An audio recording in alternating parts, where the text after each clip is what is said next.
यह एक सुनी हुई घटना है। किसी गांव में एक सज्जन रहते थे। उनके घर के सामने एक सुनार का घर था। सुनार के पास सोना आता रहता था और वह गढ़कर देता रहता था। ऐसे वह पैसे कमाता था। एक दिन उसके पास अधिक सोना जमा हो गया। रात्रि में पहरा देने वाले सिपाही को इस बात का पता लग गया। उस पहरेदार ने रात्रि में उस सुनार को मार दिया और जिस बॉक्स में सोना था उसे उठाकर चल दिया। इसी बीच सामने रहने वाले सज्जन लघुशंका के लिए उठकर बाहर आए। उन्होंने पहरेदार को पकड़ लिया कि तू इस बक्से को कैसे ले जा रहा है। तो पहरेदार ने कहा, तू चुप रह, हल्ला मत कर, इसमें से कुछ तो ले ले और कुछ मैं ले लूँ। सज्जन बोले, मैं कैसे ले लूँ, मैं चोर थोड़े ही हूँ। पहरेदार ने कहा, देख तू समझ जा, मेरी बात मान ले, नहीं तो दुख पाएगा। पर वह सज्जन नहीं माने। तब पहरेदार ने बक्सा नीचे रख दिया और वह सज्जन को पकड़कर जोर से सीटी बजा दी। सीटी सुनते ही और जगह पहरा लगाने वाले सिपाही दौड़कर वहां आ गए। उसने सबको कहा कि यह इस घर से बक्सा लेकर आया है और मैंने इसको पकड़ लिया है। तब सिपाहियों ने घर भर घूमकर देखा कि सुनार मरा पड़ा है। उन्होंने उस सज्जन को पकड़ लिया और राजकीय आदमियों के हवाले कर दिया। जज के सामने बहस हुई तो उस सज्जन ने कहा कि मैंने नहीं मारा है, उस पहरेदार सिपाही ने मारा है। सब सिपाही आपस में मिले हुए थे। उन्होंने कहा कि नहीं, इसी ने मारा है, हमने खुद रात्रि में इसे पकड़ा है, इत्यादि। मुकदमा चला। चलते चलते अंत में उस सज्जन के लिए फांसी का हुक्म हुआ।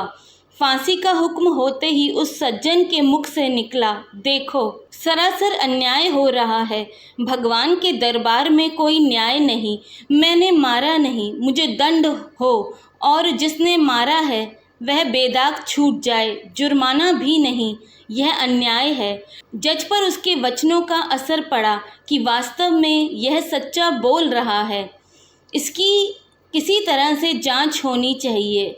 ऐसा विचार करके उस जज ने एक षड्यंत्र रचा। सुबह होते ही एक आदमी रोता चिल्लाता हुआ आया और बोला, हमारे भाई की हत्या हो गई, सरकार इसकी जांच होनी चाहिए। तब जज ने उसी सिपाही और कैदी सज्जन को मरे व्यक्ति की लाश उठाकर लाने के लिए भेजा। दोनों उस आदमी के साथ वहां गए जहां लाश पड़ी थी। खाट पर लाश के ऊपर कपड़ा बिछा था, खून बिखरा पड़ा था। दोनों ने उस खाट को उठाया और उठाकर ले चले। साथ का दूसरा आदमी खबर देने के बहाने दौड़कर आगे चला गया। तब चलते चलते सिपाही ने कैदी से कहा, देख उस दिन तू मेरी बात मान लेता तो सोना मिल जाता और फांसी भी नहीं होती। अब देख लिया सच्चाई का फल। कैदी ने कहा, मैंने तो अपना काम सच्चाई का ही किया था, फांसी हो गई तो हो गई, हत्या की तूने और दंड भोगना पड़ा मेरे को। भगवान के यहाँ न्याय नहीं। खाट पर झूठ मूठ मरे हुए के समान पड़ा हुआ आदमी उन दोनों की बातें सुन रहा था।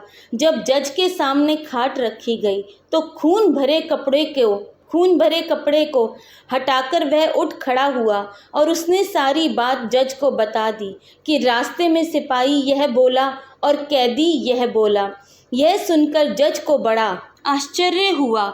सिपाही भी हक्का बक्का रह गया। सिपाही को पकड़कर कैद कर लिया गया, परंतु जज के मन में संतोष नहीं हुआ। उसने कैदी को बुलाकर एकांत में कहा कि इस मामले में तो मैं तुम्हें निर्दोष मानता हूँ, पर सच सच बताओ कि इस जन्म में तुमने कोई हत्या की है क्या? वह बोला, बहुत पहले की घटना है। एक दुष्ट था जो छिपकर मेरे घर स्त्री के पास आया करता था। मैंने अपनी स्त्री को तथा उसको अलग अलग खूब समझाया, पर वह नहीं माना। एक रात वह घर पर था और अचानक मैं आ गया।